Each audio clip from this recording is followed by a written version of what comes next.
Really happy to be here with everybody, but particularly with my good friend Trammell who's been really driving this conversation in Dallas, Texas. And you know, when I first heard about Trammell and that he was doing Earth Day Texas in Dallas, and I said, wait a minute, isn't that where a lot of the people that make oil and gas live down there? And what are they doing with Earth Day Texas? Wow. And then Earth Day Dallas. And so, a friend of ours introduced us at dinner in Washington, D.C., and then we became good friends and did some traveling together. And so, Trammell, welcome back to Aspen Snowmass. My third. For your third AREDAY. Thank you so much. And Trammell also serves on the AREI Wesley board. Clark couldn't remember if it was his 6th or 7th. Well, I'm not sure how many I've been here either, but I think all of them.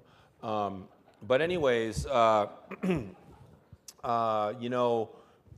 went to your event this year in Dallas, my third, by the way, and it was extraordinary. It really was extraordinary. And I think you had over 150,000 attendees, over 115. 115. I knew it was a 5 in there. And it was over 3 days or maybe 4. It was 5 days. Whoa. This is not rehearsed. Listen, I fall off the turnip truck pretty much every time it goes around a corner. So, but I can run fast and catch up. The real amazing thing for me was that there were so many offerings and so many people that were diving into the solution part of it. Maybe can you just walk us through that? And also, I want to I don't know where to start. Well, go ahead. I mean, doesn't that just dive right in? I don't know where to start. Let me start at the beginning. Some of you all have already heard the story, and anybody that sat down with me any day of the year has heard the story. 7 years ago, we started this, and I've been a monomaniac ever since, with great mentorship from people like Chip. And as a matter of fact, the most enriching experience of my life. It's been 7 years, mainly on the phone, but having the opportunities to go around a little bit, as far as Paris and Hawaii, and met most passionate people anywhere. So we started out in a street in Dallas 7 years ago saying, we're going to have an expo on Earth Day, so all these people who either don't think there's a problem or want to do something besides turn the water off when they brush their teeth, because they're not going to do that, can see all these different alternatives and solutions. And we went after environmental groups, Sierra Club, whatever, to have just a little display. And we call it booth. We called it booth so people would get, we want you to show what you do, because they weren't doing it. There's not in Japan, Berlin, London, New York, San Francisco, an expo of green, except for a trade specific like Green Build or a green home and garden show. So that first year with 200 entities, mainly environmental groups, that was the largest green expo in, well, the world. All right. And if anybody wants to contest it, I really want to know who that is. Paris was as big as our third year. The exhibition's gone like this, and the visitorship has gone like this. But a funny thing happened on the way to Earth Day. We had in 14, 60,000 people. In 15, we had 30,000 people because of a little bit of rain. And then the next year, in 16, we had 130. It went from 30 to 130, and that's when you all started listening. And then this year, it went down from 130 to 115,000 because the rapid transit broke. And one day, it was 60 degrees, and nobody would leave the house. Of course, we Coloradans kind of enjoyed that. Yeah. So what it has become, instead of this enormous expo with universities, and now we have, depending on what year, Yale, Harvard, Duke, Stanford, Case Western, University of Mississippi Southern, Arizona State, and all these Texas universities. And what I used to just lump together in my sheer ignorance, environmental group, well, we have think tank and advocates and climate change groups and how to save that creek, large and small. Government agencies, it started out with the city of Dallas the very first year. Just come and expo like everybody else, showing what you do, how do you recycle? Because we, citizens of Dallas, don't even know how to damn recycle because we don't care. Well, now, city of Dallas has 45 10 by 10 spaces throughout the event addressing many, many different issues. But whether you like it or not, the largest exhibitor category is business. And it's a little guy selling sandals because it's, I don't remember what percentage rubber recycled, but a lot more than the other guy in a competitive marketplace. And you know what? They're not competing on price or style. They're competing on recycled content to large corporations. Somebody might not like Kimberly-Clark exhibiting because they've cut down a lot of trees, but we asked them to talk about how they have improved. And what that's done is it's brought this conservative or apathetic audience or oppositional audience of, I guess, the richer and more important you get, the more oppositional you become, down where I live, to the leadership to actually see something they've never done before. They've never seen before, and that is so many different conservation initiatives. What we have for 6 years slow pedaled is climate change. And this 7th year, we actually had the courage to talk about it ourselves in our own material. But you can be sure that those 900 exhibitors are all talking about it, or many of them in their materials. I've started out a little history of what we've done, and I probably ought to shut up and ask for an intelligent question. I want to get to a couple points. You know, one of the amazing things that I experienced when I was down there is I got to spend some time with Sheldon Whitehouse, but I also got to spend some time with Rick Perry. Now, you know, these are, well, Rick is your old governor, and now he's running the DOE, and Sheldon is one of the main voices, you know, in the Senate on climate, and both of these guys seem to agree on renewable energy. So how did you do that? Is Rob Sisson in the audience? Rob, can I talk about our success stories after we had Republican luminaries come to the, I can, okay. Conserve America, Rob Sisson, and a small but great group of people used to be called the Republicans for Environmental Protection. They were a grassroots organization. After 25 years becoming a real advocacy group, and being told by the Republican Congress that they weren't even welcome to take a meeting if the word environment were in their name. They changed their name to Conserve America. And they've been a stalwart in helping us with political strategy. Two things happened. We invited our old friend, Rick Perry, to come as a Secretary of Energy with great concern from many corners. But we did, and in these are long explanations, in this E-Capital Summit, which was an investment forum with 50 startup and young companies in clean energy that were vetted and funded through DOE and ARPA-E, and we put each in 50 booths, and I think it was 60 investment organizations, and I think half of them were out of state. They were Boston, they were Silicon Valley, and they were in family offices in Houston, and Dallas, and so forth. We had a buying and selling, if you will, that had never occurred in Texas, of course. But what DOE and ARPA-E and Bloom Energy and these major-ass speakers who came said was there has never been an investment forum with clean tech and buyers and sellers anywhere. Now, it made me feel back in our first year. You mean there's never been an exhibit for green before? That's dumb, that's stupid, so we do.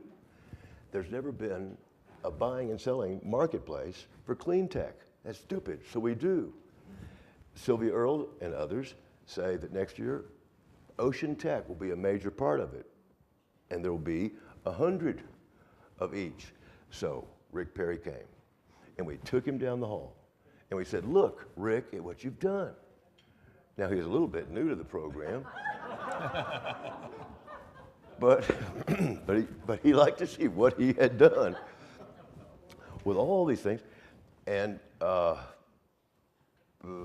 there's more to it. But he called up Rob 3 weeks later and asked Rob and his group to come see one of the undersecretaries every single month with 2 or 3 PUC commissioners. Now, all these PUC commissioners are about energy efficiency. Most of them happen to be Republican, green Republican.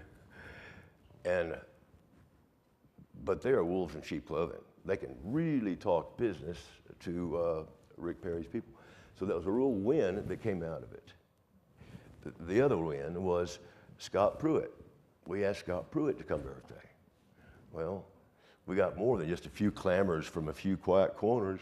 There was real hesitation there. But having sold my soul to the devil long ago, I plunged ahead. And as soon as he said yes, he said, well, we have some conditions to your visit, and being that you've got to sit and talk to environmental leaders. And he did in a private room for an hour, and I got to sit in the corner. They wouldn't let me scribble. So I don't know what happened, because when we walked out of there, I said, what y'all talk about? It was very interesting. Scott Pruitt was very articulate, and they didn't agree on a damn thing except to meet again. Start. And he called up Rob Sisson 3 weeks later and asked Conserve America to bring 2 or 3 environmental leaders to the office on a monthly basis. Now, right, would you please clap for that? Well, as my old friend Bob Goff, who might be here somewhere, used to say, you know, if you're not at the table, you're on the menu. So, and I don't know who told you that, but anyway, I'm giving that one to you.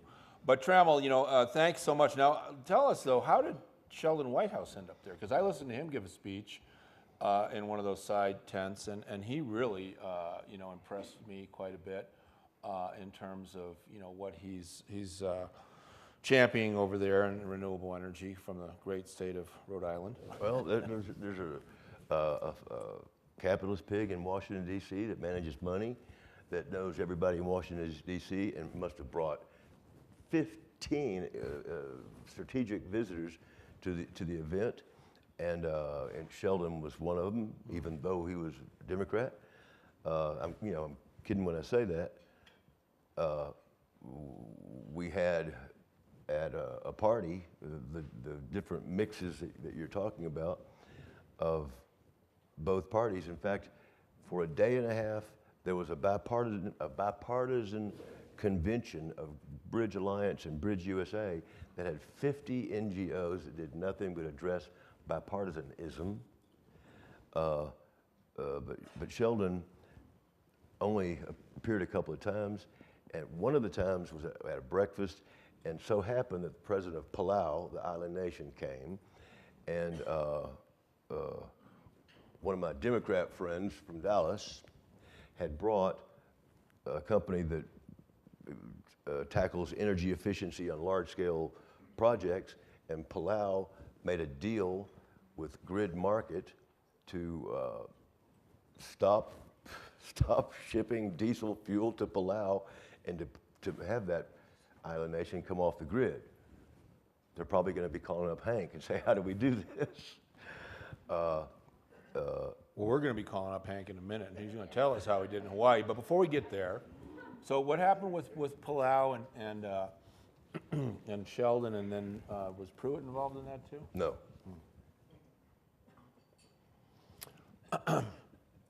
Trammell, before we get Hank up here to join us, I'd like to talk a little bit. You've decided to rebrand Earth Day Texas, and now I believe it's called EARTHx. What is your vision for the future in terms of how you go forward into the next 7 years? Well, first of all, I'd like to ask the audience, do you all like the name EARTHx? And on the left.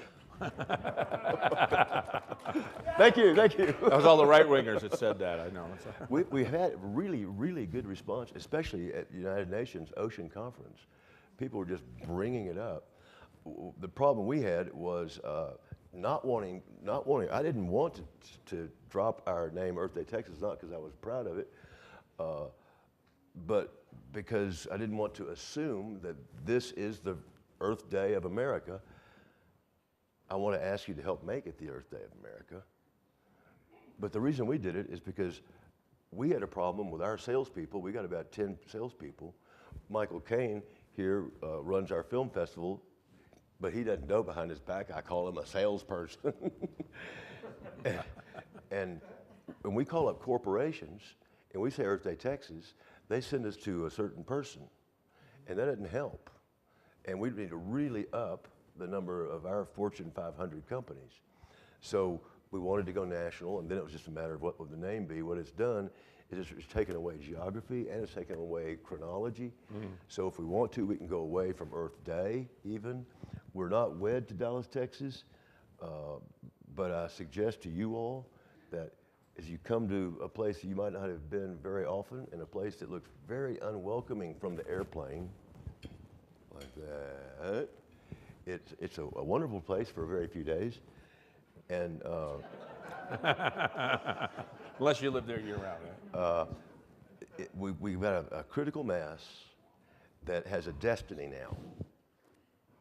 There's nothing else that combines the right and the left, the business and the NGO, the academe, any part of government, or that again, throws in such a diversity as this, and I don't think there's a lot of time to win our battle on climate change personally.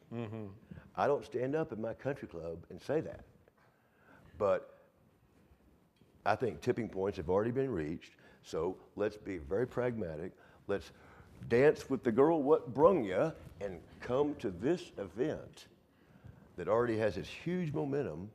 And we've got a few more minutes. I'll rattle off real quick and then I'll shut up. We've got about 8 different conferences that have come to be around us. It's a Congress of conferences. And we'll go get more conferences because we're at the biggest fairgrounds in America, and we've got more buildings, not just the stock show buildings, but them too. This next time we think we will have a sustainable farming and ranching conference. Yeah, regenerative soil.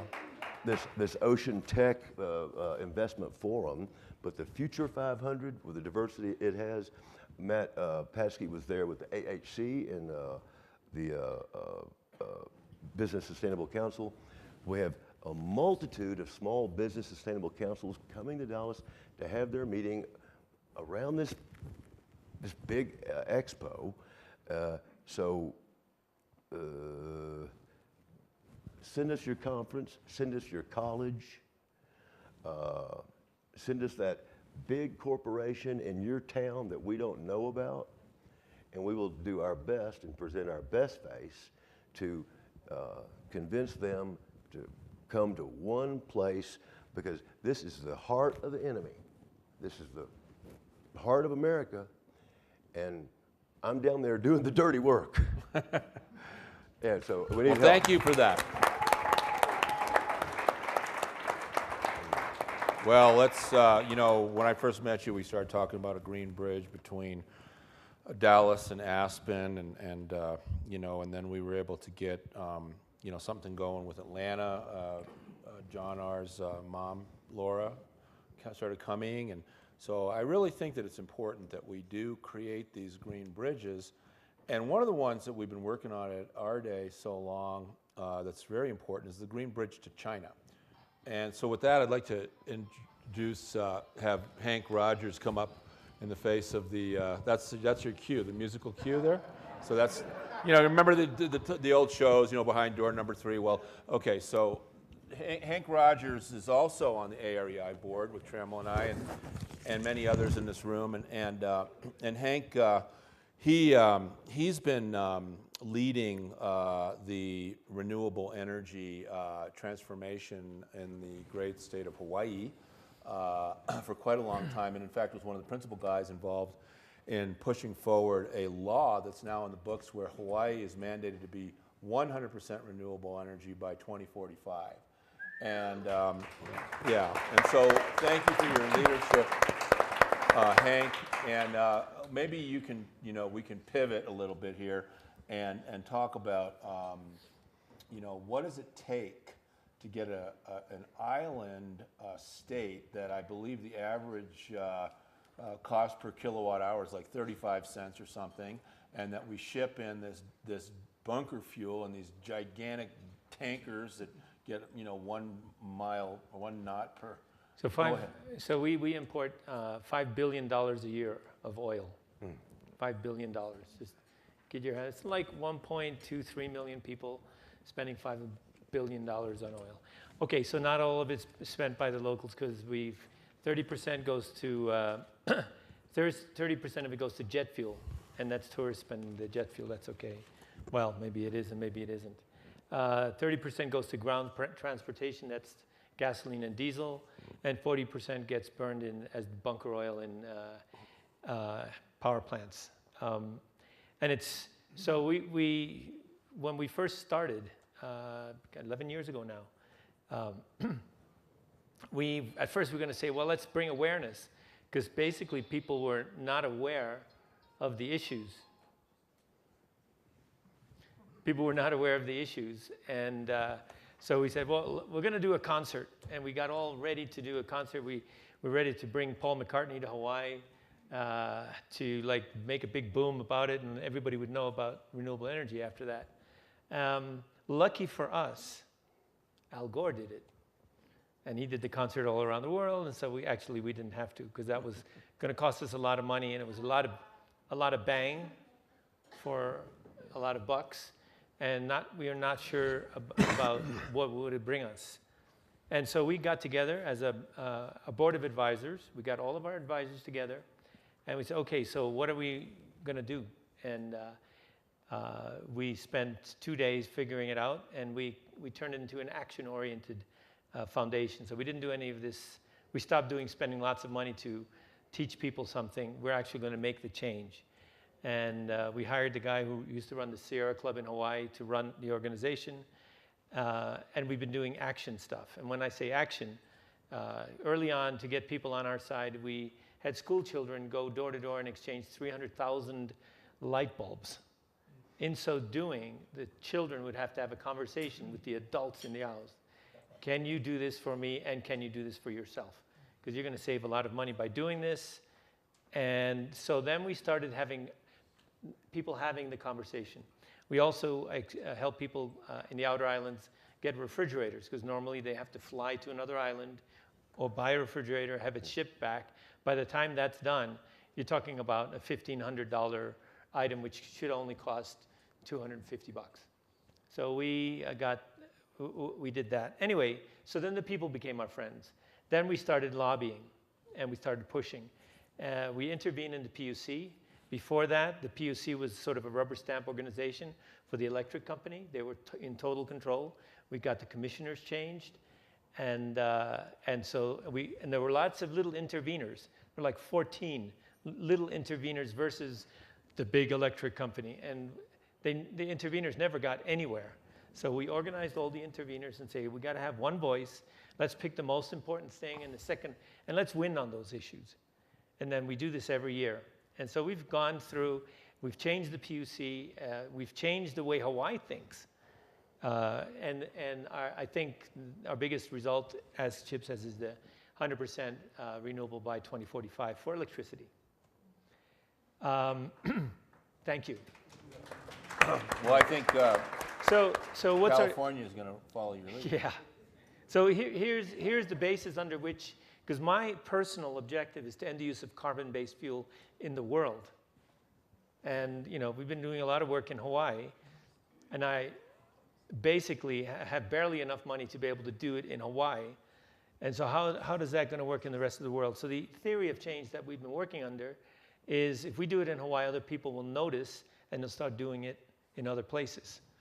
So California recently came up and did they pass it or? Well, they're talking about it. They're talking about it. They're talking about a 2045, same thing. And we asked them, why 2045? And this is, well, you guys did 2045, isn't that the date? It's the expiration date. No, it's not the date. It's the date that we negotiated with the legislators. And we ended up having a big, toe-to-toe fight to get 2045. It should be done by 2030. There's no reason why it can't be done by 2030. So, do I hear 2020? So we're at an interesting position now. We've done the 2045. The governor, the legislature and the governor did a really good job, they say, on COP21. How about that? So we changed the conversation, and now the governor and the legislature are totally behind COP21, and I think that's a big achievement. It's a big achievement. Well, I just want to interject here that without leadership from the federal level, that it is going to the private sector, the states, the cities, the towns, and the communities, and the onus is on us to do it ourselves. We were, well, I know I was there, many in the room, Trammell in Paris when they announced the Paris Agreement, and the fact is that everybody in the world is adhering to this except for 3 countries, and the other 2, as you pointed out earlier, Syria, was that Syria and Nicaragua? Because it's not good enough. Yeah. Right? So, so we're the rogue outlier, and so we're going to have to take it on and do this ourselves as the people at EARTHday, Texas, at the Blue Planet in Hawaii. And I also want to just mention that Hawaii is located as close to China as the U.S. gets. And China has become the de facto leader now in the clean energy deployment on the planet. I think India is very, interested in joining them. We're obviously a great country. We want to protect our greatness. We want to become even greater than we already are. And we've deployed a lot of renewable energy here, but we're abdicating our leadership, in my opinion, under the president administration. And so maybe, we can just finish this talk here over the next few minutes and maybe even take a few questions from the audience before you gentlemen have to leave. But that, how do we pivot now with the fact that we invented solar and now China is deploying it, and that we seem to be losing our momentum? And how can we make more wind? Texas has, I think, get one back in the Paris COP talks, or whatever you want to call it. We get the corporations, we have hundreds of corporations made appeals in the last weeks that they want the country to go back, and we do it through corporations. private sector leadership. I have another way of thinking about this whole China thing. So when I got started and I was thinking, okay, we're going to do Hawaii, then we're going to go to the rest of the states and do the rest of the states. But all of the United States of America represents only about 6% of the world's population. And so even if we all became green like tomorrow, what about the rest of the world? And where is the biggest change? The biggest change that we could possibly achieve is in China. And so, and I'm thinking like, how the hell can we do China? Because they're not listening to us. They're on their own track. Whatever they want to do, they do, and so on and so forth. And so the fact that they've come around, that there's enough rich people in China that are now pissed off because their children have to breathe that stuff in Beijing and Shanghai, they're pissed off and they're doing something about it. And that goes all the way to the Politburo. So I was watching that video earlier, and most people don't even know about sea level rise and all these different things. They don't know about the rest of the world. But if those few people at the top say, we're going to do this, that whole country is going to do it. So I'm tickled. You know, it's like it's something that was, I thought, impossible, has now all of a sudden become possible. So yeah, we got to, if we have to catch up, let's catch up. We should make America greater again. Well, you know, but we're the greatest country on earth. I mean, you know, let's face it, and you know, and we all live here. Well, most of us anyway. I want to take an extra 5 minutes here and just go to the audience with some Q&A for Trammell and Henk. It's very rare to have this kind of leadership in the room. So if there's some mics out there, and I also want to take this opportunity to thank all of our sponsors that make it possible every year for us to do this. And I'm not going to name them all, but I just want everybody to know that how deeply we appreciate and you know, the opportunity to convene and to bring people like Trammell and Henk. So who is out there that has a burning question that we have?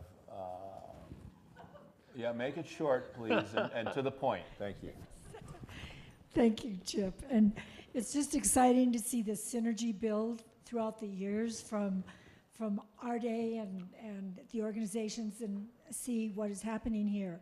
And this morning, talking so much about the film and the media points, that we have to have global campaigns, but action-oriented. So with what you're doing... is there a question that you have, Joni? Well, I'd like you to just get right to the question. What I wanted to say was part of the institution that AREDAY brought into this with our films is using our local libraries to help us buy the films and then in their screening rooms show things so we could be educating the public all year long for part of this. So that was just another element I wanted to mention in this, and that the music that you're talking about in various workshops is the universal language. I just want to support the efforts that you're doing. Thank you. Thank you. And Thank I'll you. talk to you about them later. That was it. Trammell, really specific. I want to know if you knew about franchising, because EARTHday Texas is really the only Earth Day that has a real business model around it. And I've been to EARTHdays all my life, and so this opportunity for other places to potentially franchise EARTHday or May I respond to that real quickly? Is it Earth or EARTHday X? We're EARTHx. EARTHx. And next year we're EARTHx Ocean, we're EARTHx Seaweed, we're EARTHx Climate Film, everything. But this is how I feel about it. When we first started EARTHday Dallas 7 years ago, we got a letter from EARTHday Network in DC saying cease and desist using the name EARTHday. Really? Now, all I did was look back in my flag book and see which flag I was going to send them, the one that said, come and take it. There's no franchise, there's no imprimatur, there's no ownership of EARTHday. So for 7 years, I've been waiting for a Pritzker to call from Chicago, or some leader from another city saying, I want to do that in my city. And I think that's what you're getting at. I'd love to see this happen. I would prefer to see it happen other times a year. We'll tell them everything we know if they're convincing, if they've got deep pockets, if they're going to pound the pavement themselves, and then we got a Rolodex. We want to see it happen, so we're not going to be giving permission or franchising anything. It'd be better not to do it the same time of year, guys, because I already know the IBM is not going to show in the same place on the same weekend, neither is Sierra Club. Can I say something about that? So I go to this event called TED, And TED is like, I think it's a great example of how it started in one place, Monterey, and from that other people said, can we do it too? And now there are TEDx's all over the planet. It is a huge thing. There's like a TEDx happening every day. And so it never ends. And I think that would be great. And by the way, SpaceX, EarthX, I think that's pretty cool. X-Men.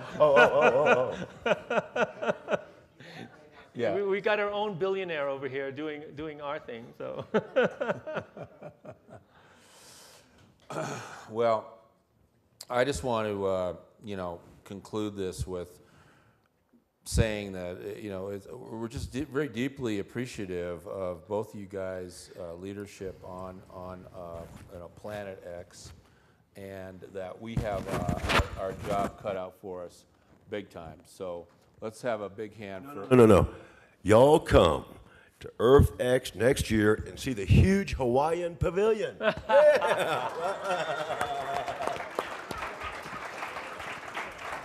Come.